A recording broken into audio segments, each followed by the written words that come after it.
Let us start with the question, and the first goes to the UN Correspondent Association President, please, Miriam Rahmati.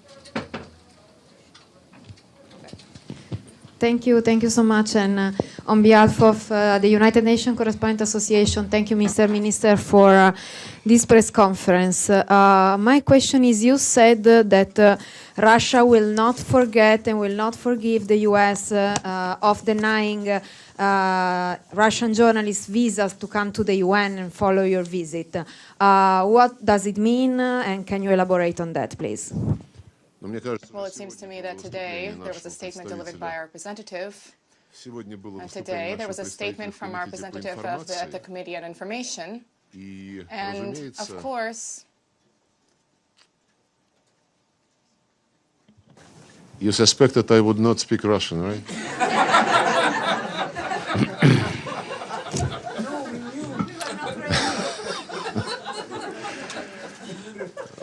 Maria has already, at the Committee on Information, spoke at length in detail about this issue. We believe that it is appalling what is transpiring here. All of the conjurations about access to information, freedom of the press, all those incantations that were voiced by Western leaders, including, of course, the United States of America, all of these were enshrined, of course, in the resolutions of the Human Rights Council, the decisions on the Organization of Security and Cooperation in Europe, which were adopted in the early 1990s. And at the time, the Soviet Union openly signed on to those agreements. And now it has become inconvenient for the West to have alternative viewpoints present. It is inconvenient for them residents of the planet and citizens of certain countries have access to facts that is inconvenient, facts which are not necessarily in line with the Western so-called narrative. Of course, the West fundamentally decided to trample upon media outlets which are not subordinate to the West. Our envoys, ambassadors in various countries, including in Washington, frequently provide specific data and information about discrimination against Russian media outlets. Many years ago, in France, there was a denial of accreditation for the Russian RT and Sputnik channels. They called these media outlets tools of propaganda.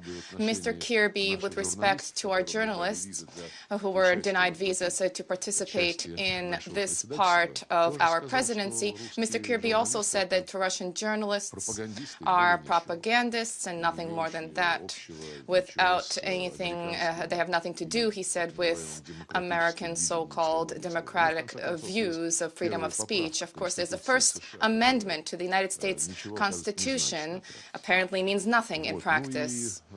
And perhaps it would be useful to consider how things are with freedom of speech in the United States. I've heard that Tucker Carlson has left Fox News. It's curious news. What is this related to? One can only guess, but clearly, the wealth of views in the American information space has suffered as a result. So, turning to our reciprocal measures, we will certainly take this inappropriate conduct by the U.S. leadership into account. The inappropriate conduct of the State Department, they took the decision there, and we will take this into account when the Americans need something from us.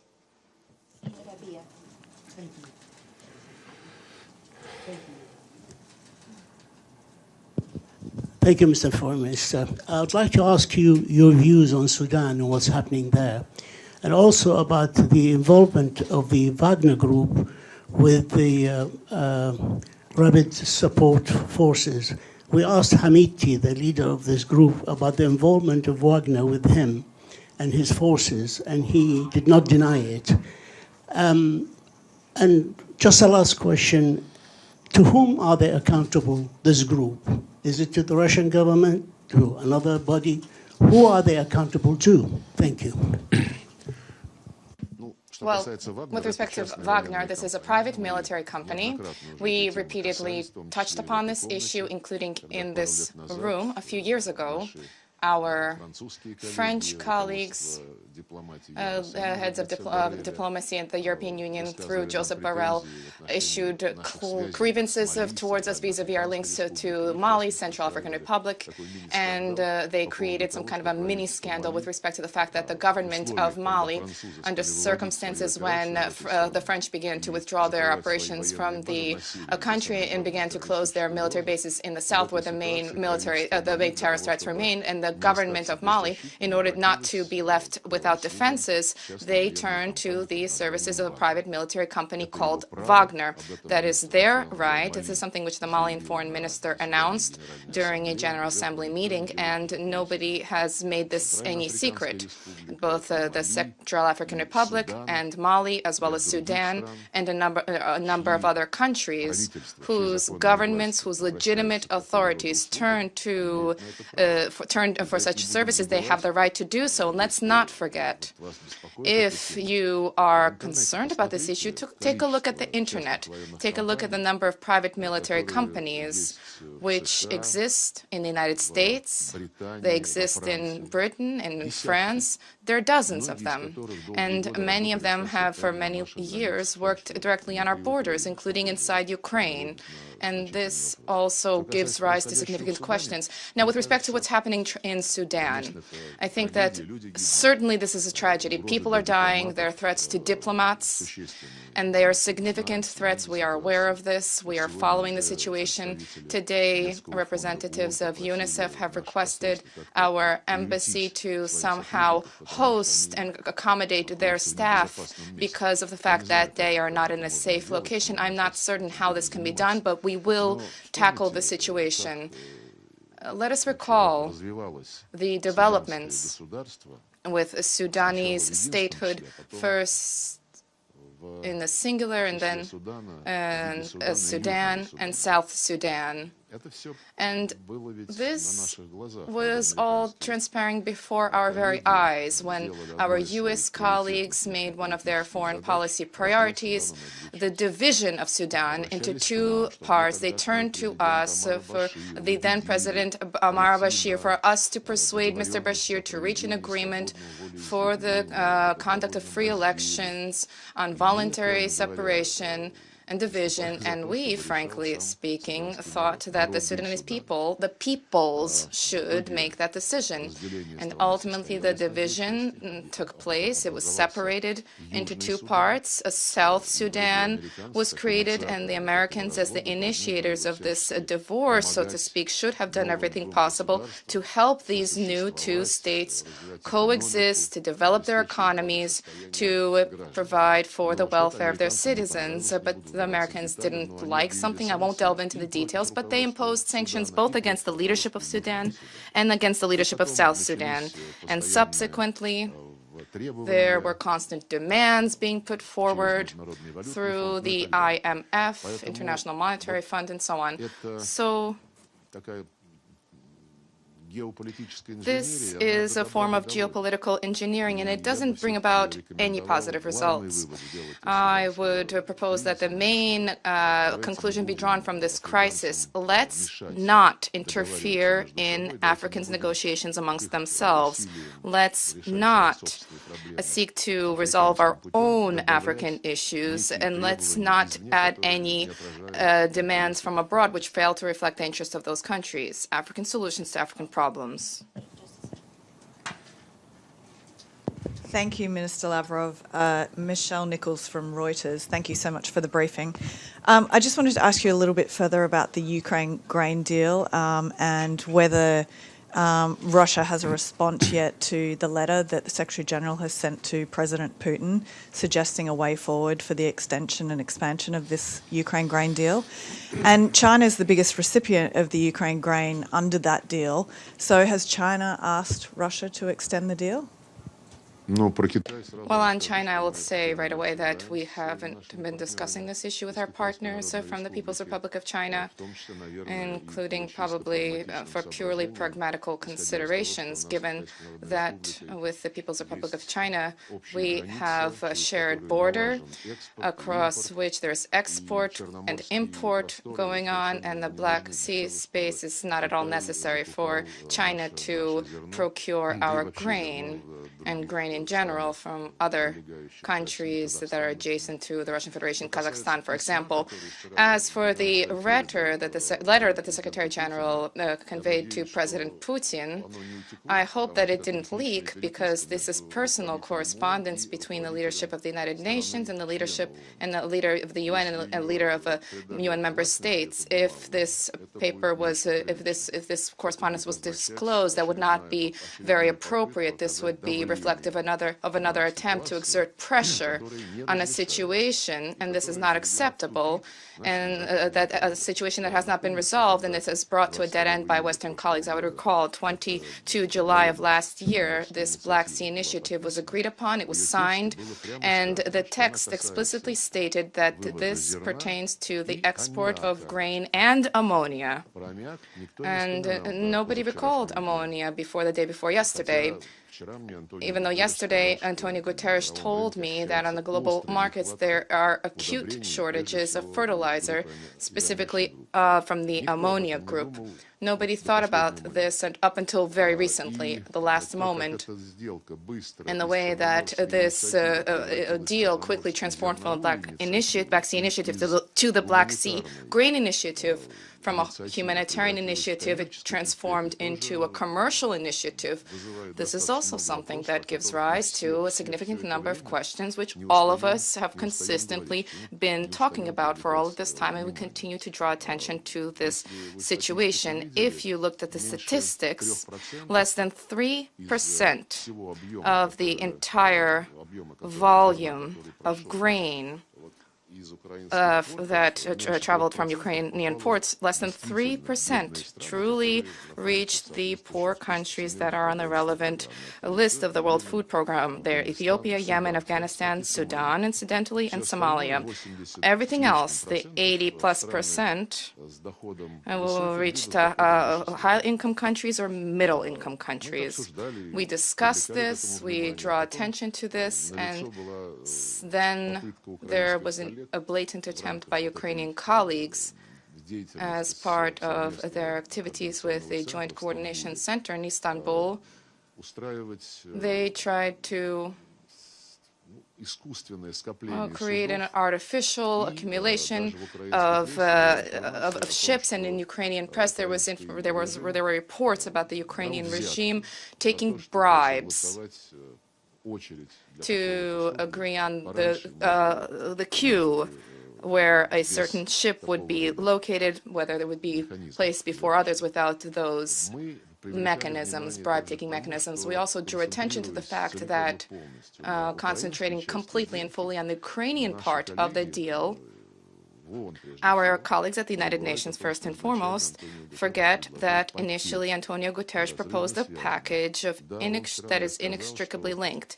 And he told me меморандум yesterday России и that ООН, the он UN-Russia не очень memorandum конкретный. is Да, not мы very пошли на это, потому что concrete, меморандум and we содержит signed on to this because обязательства the memorandum генерального contains an секретаря и его obligation for the сотрудников Secretary делать General все and his для того, чтобы staff снять to do препоны на everything пути possible to lift экспорта obstacles российских to the удобрений, export of российского Russian зерна. fertilizer and Russian grain. Я не могу сказать, I что can't ООН не say предпринимает that усилий. Нет, the UN has наоборот. not been И undertaking Антонио efforts Гутерреш, in и the right генеральный direction. On the секретарь contrary, Евростата, UNCTAD Secretary General and Antonio Guterres and the Deputy Undersecretary General for Humanitarian Affairs they all have been advocating this. They have sought to try to reach agreement with the countries that have announced illegitimate unilateral sanctions against the Russian Federation, but there has been practically no result. The Rosselsхозbank, which is the main bank that services our agricultural exports, it has been expelled from the SWIFT system, and there are no plans to bring them back in. And in exchange, the proposal for us are one-off alternatives to 3 American banks. The Secretary General had a request to replace SWIFT and to help Rossельхозbank service export operations. For a few months elapsed, and indeed one of the banks kindly consented to one operation, to finance one operation. But when we are told, let's on that principle continue our efforts, that's not serious. Either you want to systemically resolve the issue of food shortages on the global market, and then there's a need to simply bring our bank back into the fold of the SWIFT system. And if you want every time for us and the UN Secretary General to run back and forth and to plead with any given U.S. financial structure for them to be so magnanimous, then you understand that cannot work and it will not work.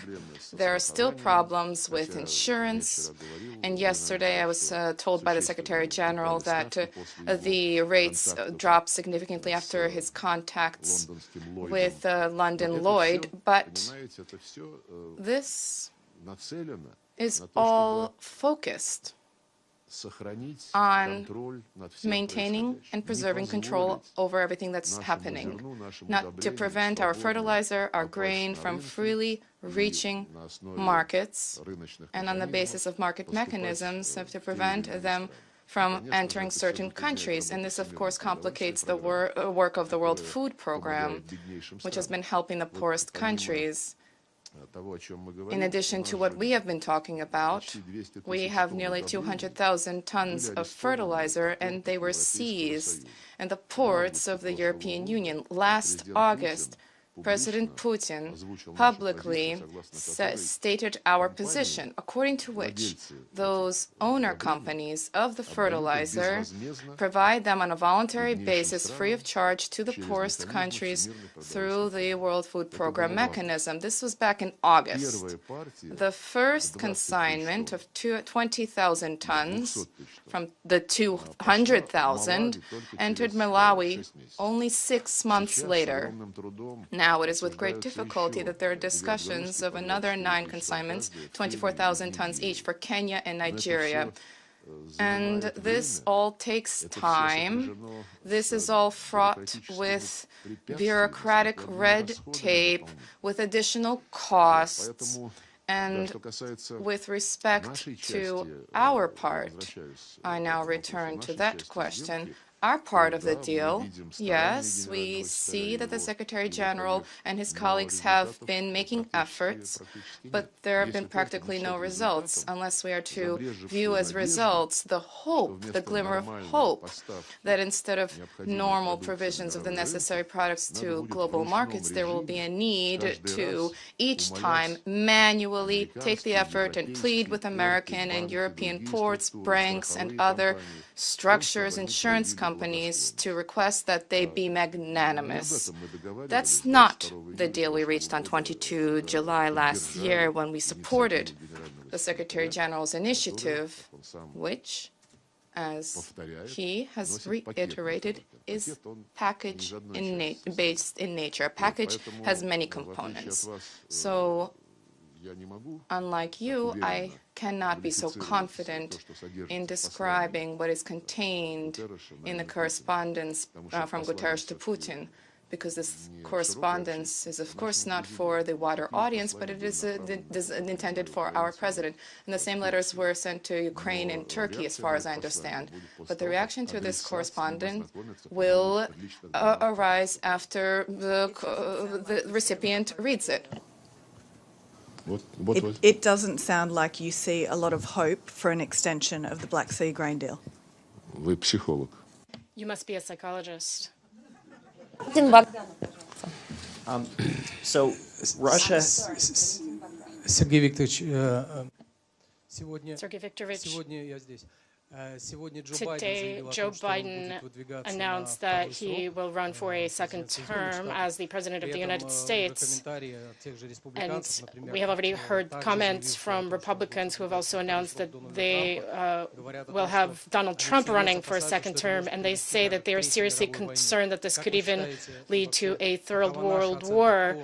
What is your view? What is our view of who would be more preferable as the next president of the United States, or is it all the same to us? От журналистов, Valentin, unlike journalists who, in their line of duty, must publicly analyze events that are taking place, the Russian government does not interfere in the affairs of other states.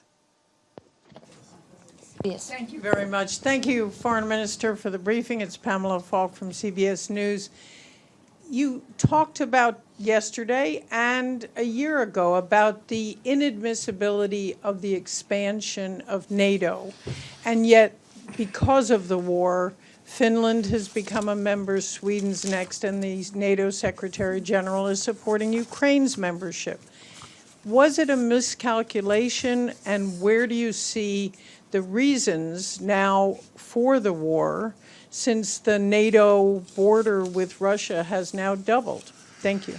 НАТО не собиралось останавливать. NATO never had any intention of stopping, and if you take a look at how events unfolded in recent years, you'll see that there was a very active process of merging when it came to the military affairs of the EU and NATO, and they recently signed a declaration pursuant to which the EU is essentially delegating responsibility for the security of all of its member states to NATO and guaranteeing that EU country territories would be provided for the needs of NATO, even though they're not members of NATO. And Sweden and Finland were in the front lines of this.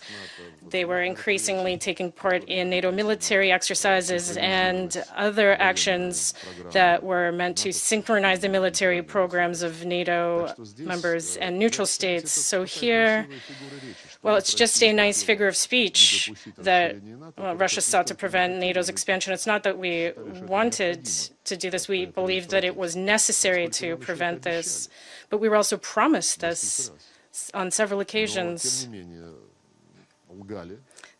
Nonetheless, those were lies, as we all know now, just as they lied subsequently about the Minsk agreements and many other things, and then, without so much as blushing, admitted to those were lies.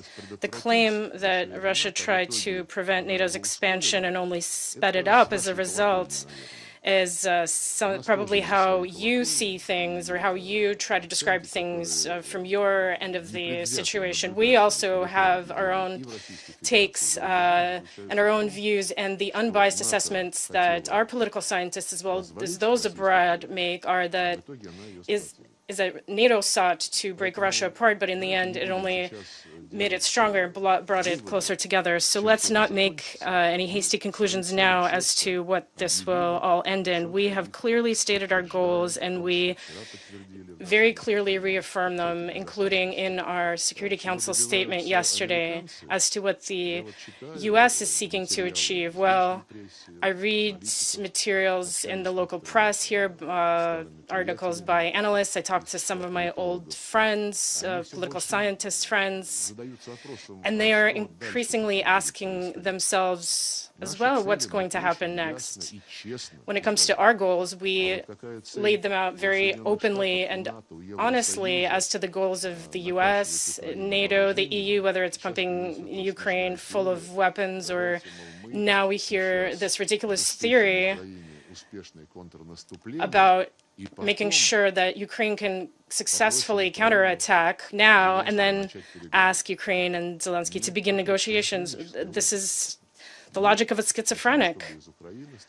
We want there to be no threats emanating to our security from Ukraine, from the territory of Ukraine, but these threats have been piling up there for years and years, especially after the coup of February 2014. We also want for the people who consider themselves a part of the Russian language, part of the Russian culture, religion that they have been practicing their whole lives through the Ukrainian Orthodox Church. We want these people to not have to face discrimination, persecution, and the threat of extermination. Zelensky has some advisor by the name of Podolak,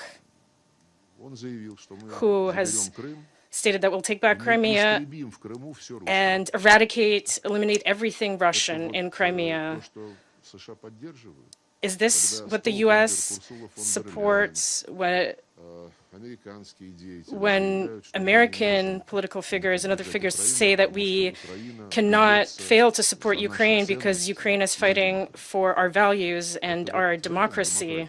Is this what democracy is? Are these the values for which NATO is prepared to fight to the last Ukrainian? For many years, we have drawn everyone's attention to what has been going on with minorities in Ukraine, and the Russian minority in particular. Laws were adopted prohibiting education in any language other than Ukrainian, although they did make an exception for EU languages, which once again shows just how much this whole campaign is targeted against Russian culture.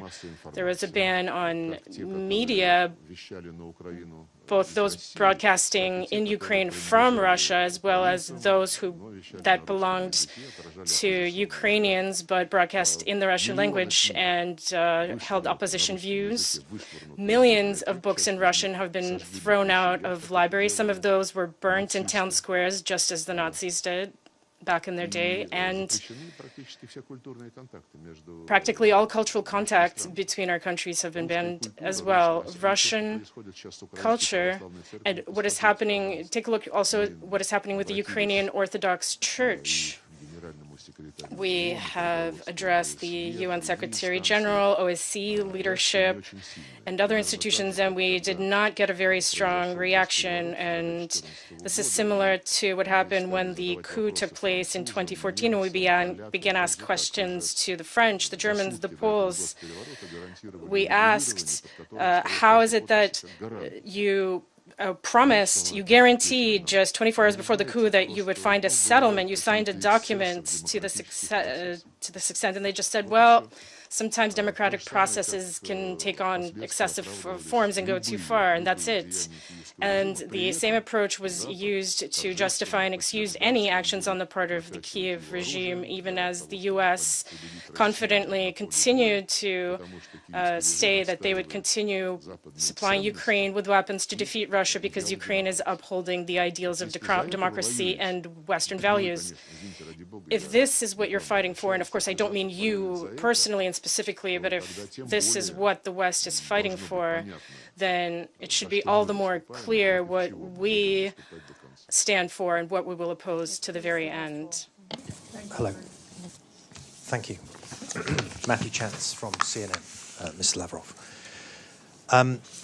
Could you give us some details about what contact you may have had with US officials about the fate of US citizens being held in Russian jails? Have any contacts been had? Have they been sought?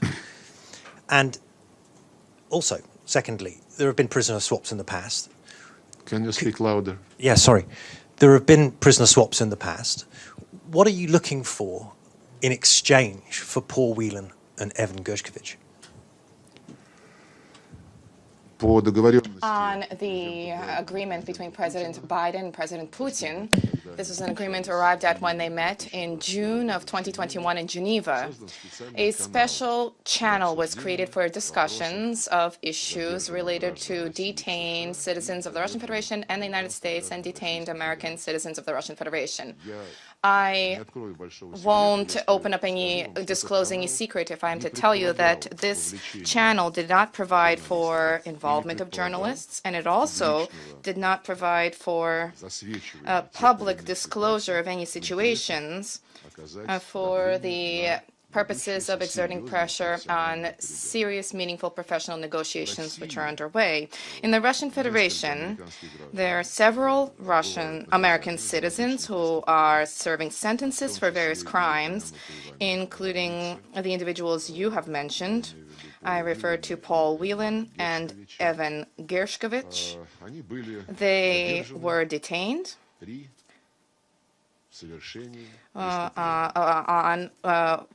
when they were committing a crime, receiving material that is state secret. and the vociferous, pathos-laced statements about journalists by definition not being able to commit crimes are something which we reject. There are many examples of this. And somebody has already drawn attention to the situation when around Gershkovich there was a campaign that was unfolding. Nobody mentions Julian Assange anymore. Nobody mentions our citizen, a journalist, Maria Butina. She spent 2 years in a prison here simply for engaging in journalism and participating in the work of non-government organizations. We have approximately 60 people here who are serving sentences here. And in most cases, the accusations are dubious. And on a number of occasions, in the abduction of our people from Europe, from other countries, which the Americans do, on a number of occasions, they didn't deign to comply with the requirements of the Bilateral Consular Convention, under which, if they have any suspicions about Russian citizens, then they need to be not abducted, like it's done in Hollywood films, but they need to turn to the Russian Federation and they need to lay out their concerns. So once again, I would like to state that the channel for the discussion of these matters exists, and this is work that is not public in nature. And publicity here will only complicate the process for reasons which are understandable, and there's no need to tell you professionals about why. Oh, thank you, Minister. Here, this is Betül Yürük with the Turkish news agency Anadolu. Recently, the Turkish president invited President Putin to Turkey for the inauguration of Turkey's first nuclear power reactor, which was built by a Russian energy company. Does President Putin plan to visit Turkey on the 27th of April? Thanks. Well, this will be announced as soon as possible. I believe that presidents have an understanding about the importance of such a meeting. Just quickly back to the Ukraine agreement. I'm Caleb Maupin from RT. I'm asking, Russia has repeatedly pointed out that Ukraine is not fulfilling its obligations under the grain deal. And my question is, does Russia intend to withdraw from the deal, or is there a reason for staying if they're not going to fulfill their obligations? It's not that Ukraine is not complying with their obligations. Ukraine has nothing to do with the part of the deal that pertains to Russian fertilizer and Russian grain. These parts of the deal are blocked by Western sanctions, and specifically to overcome these sanctions and to lift the obstacles on the path to the export of grain and fertilizers to the market. This is what the Secretary General is working towards. He signed on in the memorandum to do everything possible to achieve those goals. And it seems that the impossible is being, we have not yet seen that. And with respect to the prospects of the deal, I think our colleagues have mentioned this. Antonio Guterres yesterday conveyed a piece of correspondence to President Putin, and this will be reported on, and the response will be reported. The Czech president recently made statements to the effect of Beijing doesn't want peace in Ukraine, that they benefit from the status quo. What is Moscow's position on this? I can't comment on this kind of a statement, which has nothing to do with the work of a normal political representative. I do apologize. Joseph Borrell, this was mentioned. You mentioned Czechia. I remember the European Union, which for now exists, and Joseph Borrell announced that they would develop relations with other countries on the basis of how those other countries relate to the Russian Federation and China. This shows, and this is a reflection of the current mindset and mentality of European diplomats. With RTE Ireland, there are nearly 80,000 Ukrainian refugees currently in Ireland. Do you apologise to them for having to leave their homes, fleeing your war? And secondly, is China your friend? And if it is your friend, why aren't they sending you weapons? Why are they sending? Why aren't they sending you weapons? China. Are or aren't? aren't? You know, this is laughter through tears because nobody takes any pleasure from how the events transpiring affect the lives of normal people, but the fact that the lives of ordinary people needs to draw attention, needs to be considered not just when they're outside of borders and when they present an inconvenience to host countries, but the lives of ordinary people should be considered by politicians when these lives, for many long years, on a day-to-day basis, through legislation and in practice, are discriminated against, when they are intimidated and threatened. Nobody could care less when we were drawing attention to the fact that these laws cannot be adopted. The Ukrainian constitution enshrines all rights for national minorities, political rights, religious rights, linguistic rights, and the list goes on. And when they adopted a law prohibiting and banning those rights, prohibiting the Russian Federation, Russian language and banning those rights, at that point we were members of the Council of Europe. We turned to the Venice Commission. There is this body which deals with analysis of legislation of member states of the European Council to show that it aligns with the European Convention. Council of Europe, through this Venice Commission, issued a verdict that Ukraine needs to adopt a new separate law on national minorities. They adopted this last December. And this law states that there are guarantees for all rights of national minorities in that, insofar as stipulated under existing legislation. So insofar as they were dwindled down to virtually zero. So this is completely arbitrary justice. Now, turning to refugees in Ireland, I am unaware. There's a great deal of information, including Western European, Eastern European information media outlets, that far from all of them really need it, and that they're not necessarily in such need. There are some reports about somebody stealing something, or a wife leaving a husband, and so on. I don't want to insult anybody, but on our territory, refugees began to appear a lot earlier. First and foremost, this is a consequence of the war that the Kiev regime unleashed against their own people in the east of the country. They unleashed the war only because of the fact that the people of Crimea and the east of Ukraine refused to recognize the coup. And they told these guys, leave us alone. We want to determine our affairs in our own way. And for this, they were labeled terrorists, and a war was unleashed against them. Millions of people then fled to the Russian Federation. I can't recall anybody here in this hall or in other press conferences with the participation of Western journalists being interested in this aspect of the situation. And over the past year, year and a half, we've also been receiving refugees from those regions which remain under the Kiev regime's control. You are from Ireland. It's very good because from time to time, I use this argument. If in Ireland the English language were to be banned, how would the British view that? It is inconceivable, completely inconceivable. But in Ukraine, the Russian language can be banned. They can publicly say, go back to Russia if you align yourself with the Russian culture. This is what Zelensky said long before our special military operation. I believe it was CNN. During an interview on CNN, he was asked what he thinks of people who live on that side of the line of contact. And he responded, well, there are people, there are species.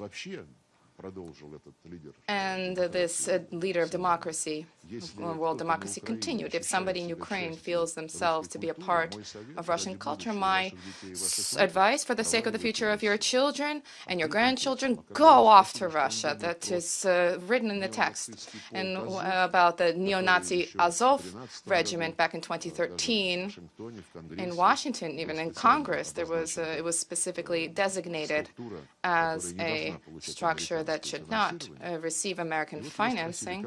And he was asked about that, the Azov battalion, who are marching with Nazi flags, spearing aloft with SS division insignia. He said, well, we have many of these.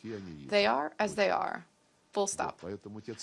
So those values which Zelensky has been upholding in the Western world in the war against Russia, these values also include such things I think I had hoped we had long rid ourselves of, but in a minute, Europe once again embraced those traditions that had been prevalent in the past. Minister Lavrov, Stefano Vaccaro, La Voce di New York.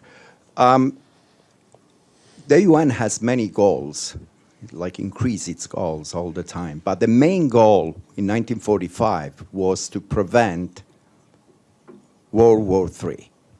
And for 70 or 75 years, we have been able to, has been able to reach this goal. I heard your speech yesterday at the Security Council, and it looks like you are not confident. I don't think you're confident anymore that this institution can prevent another world war. So my question is, why you are not confident, and what the Secretary General, does it have any role? Because, for example, Lula, the president of Brazil, that you just visited Brazil, it's still a question, or the question is, the question is, why the Secretary General we're not seeing him doing the same thing the others do, and coming up with a plan. The Secretary General? The Secretary General of UN is not coming with a plan for peace because you are not going to even look at it, or he's not doing it because he can't do it. А вы не хотите у него спросить? Well, why don't you ask him? Я не знаю. I don't know. I can only tell you. But that's the question. Can I start answering? Okay. Насчет того, кто кликушествует про Третью мировую войну. Regarding who it is that's calling on World War III, President Biden, I won't be able to quote him precisely, but he has said that if we help Ukraine win, then we will prevent World War III. If you analyze the statement of your own president, well, do you, or do you only listen to my statements in the Council? Some time ago, then UK Prime Minister Liz Truss said that she would not hesitate to push the red button. France, I think it was Jean-Yves Le Drian who was the foreign minister at the time, and when he heard all of these statements, he said that France also has nuclear weapons. And then the head of the aviation forces of Germany said that we're prepared for nuclear war, we're not afraid of President Putin's threats. And this was all at a time when we had not said a word about World War III. I will recall that it was us back during President Trump who proposed that the U.S. at the highest level and officially reaffirm the Gorbachev-Reagan statement about Russia and the U.S., or the USSR and the U.S. as it was at the time, are confident that a nuclear war cannot be won and it must never be waged. And we proposed this, doing the same once again under Donald Trump. We did not succeed. The U.S. side, well, if they were prepared to discuss it at all, they had a number of caveats, which of course made it lose all meaning. Under President Biden, our two presidents, Biden and Putin, made such a statement, and then it was us, once again, who took the initiative to have a similar statement about the unacceptability of nuclear war to be adopted at the highest level by all 5 nuclear weapon states. So when this topic is raised, everyone immediately begins pointing their fingers at Russia, claiming that Russia is bringing the world to the brink of World War III. Well, you know, we like to say that everybody talks about what's bothering them the most, and so all of these statements about, well, if Ukraine loses, World War III is unavoidable, I hope that the people making these claims are in their sound mind in the end, that they show responsibility.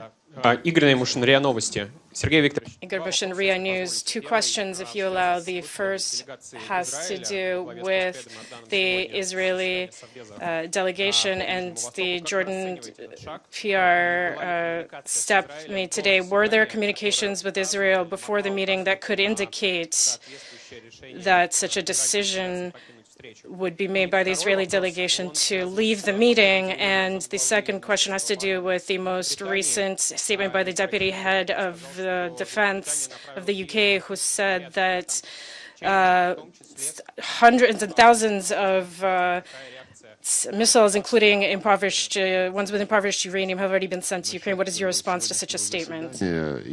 Regarding today's meeting, I cannot, unfortunately, comment on the details, because when we became the president of the council and discussed the schedule of meetings and the topics of meeting, there were no objections to having the meeting on the Middle East, including Palestine, today. Today, the representative of Israel asked rhetorical questions very emotionally about how Russia would feel if there was an anti-Russia meeting held on May 9th, which was Victory Day. Well, I've been working at the UN. I worked at the UN for 10 years, and we held meetings on May 9th discussing all sorts of issues. We also held meetings on other holidays that were important to other member states. That's just the nature of the organization. If we exclude every single date that every member state would like to leave free on the calendar, well, you understand we'll have very few days left to work with. But the representative of Israel said that they could not take part in an anti-Israel event on such a day. And, well, I think the answer lies in the fact that this was not an anti-Israel meeting. It was a meeting held pursuant to an agenda item that has been on the Security Council's agenda for decades. And the Palestinian question is one of the most protracted conflicts that has not been solved, cannot be solved by anyone or anything. And now the agreements and Security Council resolutions are being avoided, and Palestinians are being promised certain economic benefits in exchange for giving up their claims for an independent state. So this isn't an anti-Israel event. As I stressed in my statement, the meeting seeks to ensure the implementation of the initial decisions made by the UN that were meant to ensure the Palestinians' right to create their own state, and at the same time the right of Israel to security within its borders and a lack of threats to its security overall in the region. This is what the meeting was about, not condemning Israel. We also heard lots of criticism today regarding those terrorist acts that are carried out against Israelis. Everyone is well aware of this. So that is how I would answer your first question. And if you could remind me of the second. Yes, when it comes to depleted uranium, we've already addressed this item repeatedly. Whoever may claim that depleted uranium is not radioactive and that it's not included in relative IAEA lists. Well, there are lists, and then there are facts, and there are interviews with people who suffered, for example, in the former Yugoslavia from depleted uranium. You can find these interviews online, on our television stations, on Western stations as well in Italy. Veterans of the combat that took place there fighting the Milosevic regime, as was said at the time. So one needs to be aware of one's share of responsibility in this. And, well, the UK is on an island, so maybe for them it's less important where this depleted uranium ends up radiating or not radiating, whatever it may contain. No, the lady then. Lady. Thank you, Maria. Amanda with CNBC. after February 24th, by many tallies, Russia is the most sanctioned country in the world.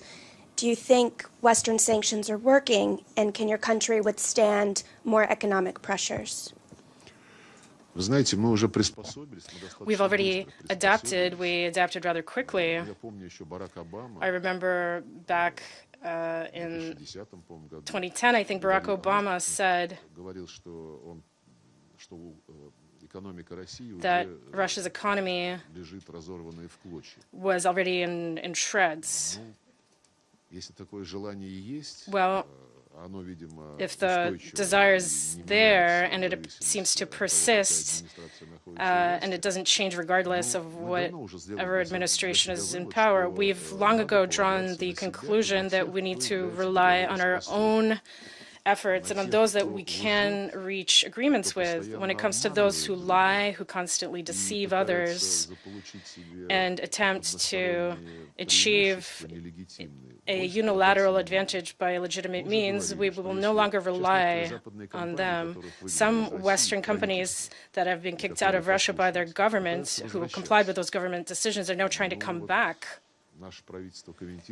And our government has commented on this situation. We're not sure that we necessarily to address this right away. Let the niche that has been freed up be taken up by our own businesses. We can develop our own economy, harnessing our own resources, material resources given to us by history and by God, not through certain virtual services or artificial domination of the dollar and dependency on the dollar. And by the way, the fact that the U.S. has launched the de-dollarization process and that this process is now with great alarm being analyzed, including by local political scientists and economists, local U.S. political scientists and economists. This is a fact. If I recall, the share of the dollar in world transactions fell from 55 to 47%. So it's some 8% over the course of a year. That's quite a significant drop. And the transition to national currencies and bypassing the yen, the dollar, the euro, and the transition to digital currencies is now irreversible. What happens with the international monetary system going forward, including the IMF and the World Bank, that's a very big question. The process has been launched. The U.S. has proven that they were not telling the truth when for many decades after Nixon's abolishment of the gold standards, they said, well, don't worry, even without being backed by gold. This isn't our dollar. This is our shared common global currency that will ensure the smooth functioning of all the mechanisms of the global economy. And now that they have proven that they easily at the drop of a hat can reject the very tenets that they have been advancing as the foundation of the global economy, including fair competition and the sanctity of private property, a rejection of unilateral protectionist measures, and so on and so forth. These are all things that the globalization model was based on, that the world essentially took up and begun basing their own plans and carrying out their plans on the basis of globalization, whereas now globalization no longer has any prospects in the form in which it was conceived. We're seeing a fragmentation, a regionalization, and these are processes that we are feeling and are actively participating in as part of the Shanghai Cooperation Organization, the Eurasian Economic Union, agreements between the Eurasian Economic Union and China, and within BRICS, where President Lula, who has been mentioned today, is interested in preparing for the upcoming summit that will be held in the summer, preparing a concept, policy notes about how to gain independence from the whims of those who have been governing the international financial system so far. Minister, Dezhi Xu with China Central Television. First, a quick follow-up on the grain deal. you just talk a lot about the nature, whether it's commercial or humanitarian. Do you think that Russian has been fooled in the beginning to sign this deal? And my question is, you talk a lot about a new world order, which has been resonated yesterday by the member states like Brazil. Can you tell us why the international multipolar world order is better than the current one, especially for the rule-based order by some of the Western colleagues, and the most importantly, how you're going to persuade your Western colleagues to believe that? Thank you. Well, on the deal, I will reiterate that it was not called the grain deal. It was called the Black Sea Initiative. And in the text itself of the agreement stated that this agreement applies to the expansion of opportunities to export grain and fertilizer. No, I don't suspect that Secretary General, I certainly can't expect him of having tried to have fooled us, of having been deceptive when he proposed the deal. I'm 100% certain that he acted sincerely. I know Antonio Guterres very well, and I can assert this with confidence. It's another matter that his honest and persistent efforts, which were geared towards persuading those who imposed sanctions to make an exception, at least for agricultural export of grain and fertilizer, these efforts unfortunately were unproductive, which I spoke about at length today already. Now, turning to the question of how to persuade Western colleagues, how to convince them of the importance of forging a multipolar world order, I will not be persuading them. We have been setting out our position. The People's Republic of China, Brazil, many of others have been setting out their positions. And we have been proposing that we base ourselves on what is enshrined in the United Nations Charter, that we all have equal rights, and that we all need to strive to achieve a balance of interests and to collectively resolve global problems. And probably the best way to persuade Western countries of the fact that the multipolar world order is already taking shape is simply not to get in the way of a historic process. They are trying to intervene in this process by leveraging sanctions against the Russian Federation, naturally, which nobody had ever seen or could even imagine. But this is a matter that has been resolved for us. We have every opportunity not to depend on this kind of conduct, which is demonstrated of the Western colleagues who have demonstrated themselves not to be worthy of negotiating with or reaching agreement with. I've heard about semiconductors being prohibited, those sanctions being imposed on China. They're no longer allowed to sell them, and at the same time there are demands of South Korea that it not replace the replaced semiconductor provisions from Europe and the US with its own supplies, though what their preparations are underway for a new round of a war for global dominance, or more accurately, a war to attempt to maintain global dominance.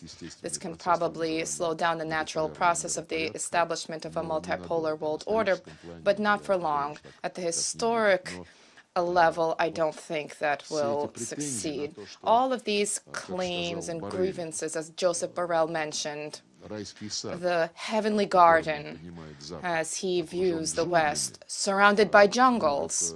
Well, beyond this being racism and Nazism, this is a reflection of that very same philosophy, which is nefarious, malicious for all of humankind, including for the bearers themselves of this philosophy. President Macron, after a visit to Beijing, since we're talking about China, after the visit to Beijing, he said that Europe needs to be independent. He said that all allies, there is no need to follow the will of the U.S. in every issue. And he mentioned Taiwan, that it is not the European theme. Of course, parenthetically, it meant that the supposition was that Ukraine is a European issue, so it meant that Ukraine was waging war through the Ukrainians. But after Macron said this, Borrell, I believe it was just yesterday, advanced an initiative the initiative for the European Union to send its military naval forces to the Taiwan Strait.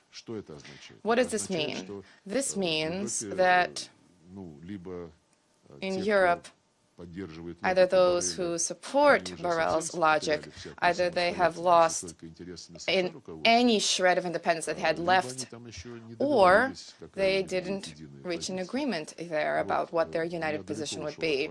I have digressed from your question, but of course the multipolar world is objectively taking shape, and what the ultimate configuration will be, that's something I don't know at this point. Many, including yesterday during the meeting, mentioned that the G20 could become some kind of a template for a governance mechanism. I think that it would be wiser to base ourselves on the United Nations Charter, with the understanding that in order to reflect new trends, to reflect new realities, there will be a need to initiate Security Council reform. And possibly, ultimately, this could be something having to do with reflective of the composition of the G20 or something reminiscent of the G20, but definitely there needs to be the eradication of the manifestation of the clear underrepresentation of African and Latin American countries. Thank you, Maria. This is Mariam Ramadi, Afghanistan International. I have one question regarding Afghanistan. As you know, the Taliban recently have banned women from working at the UN offices. The Secretary General is traveling to Doha to meet with the special envoys regarding Afghanistan. What do you think the next step of the international community be regarding Afghanistan? And also one question about JCPOA. Do you think JCPOA is dead? Thank you. On Afghanistan, yes, we supported the Secretary General's initiative to, on the 1st and 2nd of May, to convene a meeting in Doha of special representatives, including a large number of Western countries. All of last year and during this year, we have been addressing Afghanistan in such formats as neighbor countries. Just recently, there was a meeting held of foreign ministers of Afghanistan's neighbors in Uzbekistan. Last year, there was a meeting held in the People's Republic of China. And in parallel, there's been the quartet, Russia, China, Pakistan, and Iran. They have been working, and we invited India as well. We want this quintet to be constituted as something of a core for the format of neighboring states. We have maintained the Moscow format of consultations. Incidentally, the United States in the past had participated. Then they became capricious and they began to complain after the developments in Ukraine. They withdrew from the format. Then there was there was the trio, which was joined by Pakistan. This format was also cast aside and dissolved. But somehow to bring the West into the process to facilitate settlement in Afghanistan, there is a conference being convened by the Secretary General, which we will participate in. Of course, we think that the West should not step away or walk away from discussions, because the West had a presence for 2 decades in Afghanistan, and it has done nothing to improve economic opportunities in Afghanistan. Narcotics production has skyrocketed there, and the pace remains at staggering high levels. The Taliban have tried to prohibit this, and we support this, but for Afghanistan's development, first and foremost, money is necessary, which the United States has seized. They have arrested the assets, and they refuse to release them for the needs of the population. And not only does the West need to restore those assets, Afghan assets, to the Afghan people when the conditions are ripe for this, but they also need to consider compensating for the damage wrought on Afghan statehood, Afghan economy, and the Afghan population by themselves. We believe that the Taliban are reality on the ground, and there's a need to talk with them. At the same time, we will not recognize this de jure government until they honor their own pledges, which at the international community have been recognized specifically until they ensure inclusivity in the governing structures, not just inclusivity at the ethnic level, but also at the political level. Presently in the Taliban government, as they tell us, there are Uzbeks, Tajiks, Hazaras, that's true, but all of these ethnic representatives are all Taliban at the political level. And for civilian society, of course, it is very important for there to be strong representation in political forces and for this to be provided. And there are other criteria for legal representation. Everybody talks about the key human rights requirements, including the rights of women and girls. Of course, this will be discussed during the conference which Antonio Guterres is convening. That's not a question for us. We believe that this is an agreement, and the resumption of this was an agreement was arrived at long ago. And right now, for some reason, European countries have lost enthusiasm, they're no longer enthusiastic, and Americans, through various sources, have already anonymously been stating that they need to try to find something else. I don't know. It seems to me that this is a huge mistake, to let the opportunity slip away. The opportunity to revive this deal should not be allowed to slip away, especially given that relations are normalizing among Arab countries, between Arab countries and Iran. Saudi Arabia, in particular, with support of the People's Republic of China, has restored relations. This is a process which is very healthy. And in principle, we believe that in the Gulf region, certain mechanisms for cooperation, transparency, confidence building should be established. However, at the present juncture, it's not up to Iran or us or People's Republic of China. The full revival of the deal does not depend on any of us. Those who destroyed it need to revive it. If there is any chance, then that would be in that form. Based on our assessments, that document, which was agreed upon last year, this document reflects that objective. Attempts to introduce new requirements which did not exist in the initial JCPOA text.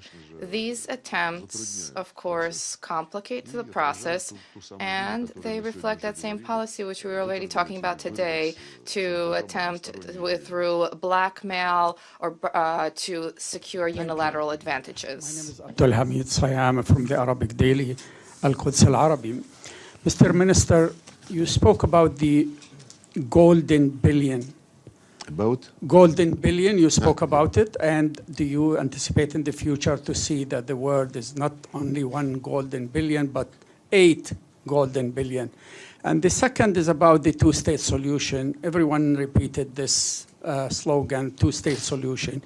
You know, I think, do you still believe there is any chance, real chance, to have an independent, contiguent, sovereign Palestinian state? Thank you. Well, I think that we shouldn't give up. We are currently bearing witness to certain attempts to remove the political aspects of the Palestinian question and to focus on the proposals of certain economic benefits for the Palestinian people. Apparently, this is something of a bribe. Here you have financial means, but how about you forget about independence, about statehood? And I can't understand the logic here. Today, there was a mention was made by the permanent representative of Israel to the United Nations, and in his emotionally charged statement, he defended the right of Israel to have a Jewish state. But if that's the case, then what about the Palestinians?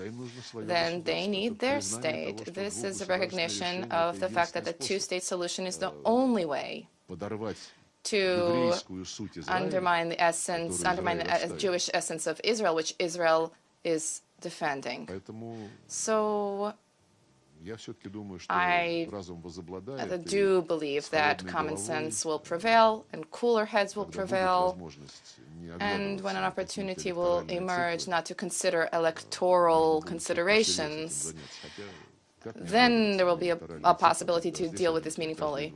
How can we not consider electoral situations when every 2 years one focuses on elections and re-elections? On the billion, I mentioned yesterday, of course, this is arrogant, it is impolite what is inscribed in the resolutions of NATO and the European Union. It's pure arrogance. These are all the people who say Black Lives Matter. Yes, please. Thank you, Maria. Greetings, Mr. Minister. Nice to see you again.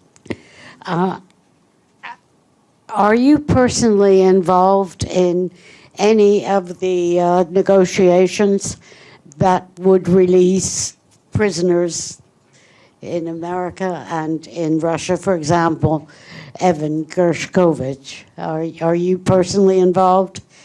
And I have another question, which is,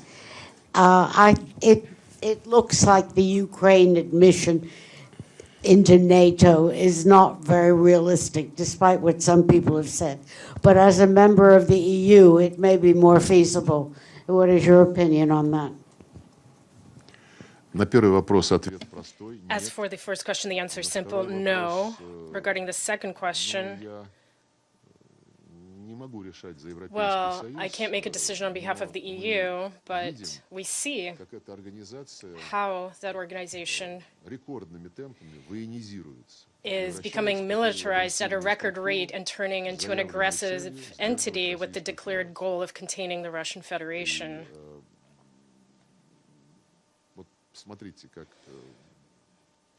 If you look at how regularly the president of Serbia states his concerns about the demand to join in sanctions against Russia and recognize the independence of Kosovo, disregarding and ignoring the fate of the Serbs who live in the north part of that territory and have been living there for hundreds of years.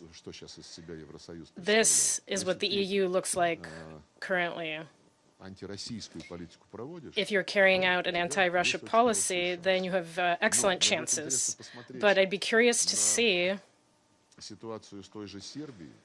at the situation with Serbia, which I just mentioned, with Turkey, who for many years has been in negotiations. There are those in the EU who do want to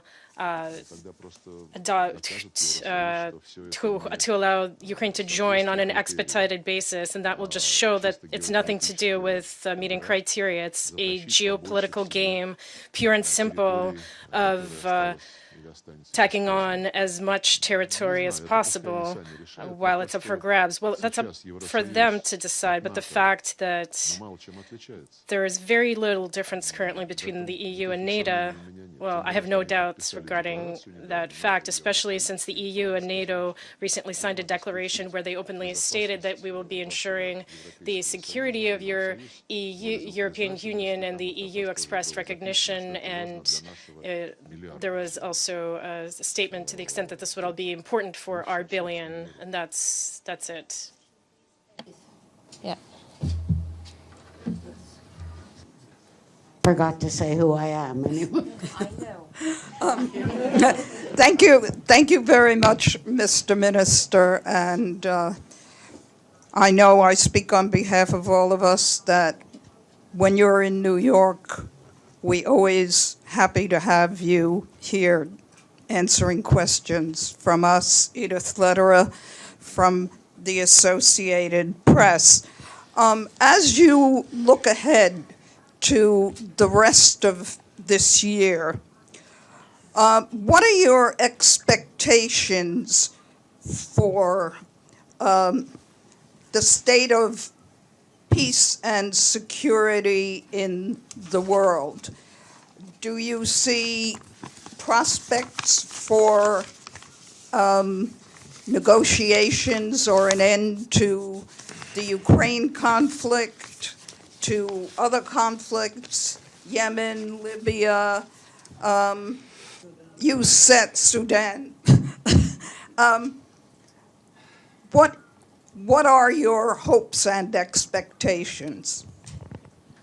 Ну, мне деньги платят не Well, за надежды, I'm not paid ожидания. for hopes and Мы expectations. должны решать конкретные We have to tackle concrete goals, and those безопасности нашей страны. currently pertain primarily to ensuring the security of our country and preventing Русских, которые столетиями жили Russians who for centuries have been living next door to us to be discriminated against and exterminated, exterminated, as they publicly claim, by the Kiev regime, as the Kiev regime officially proclaims itself.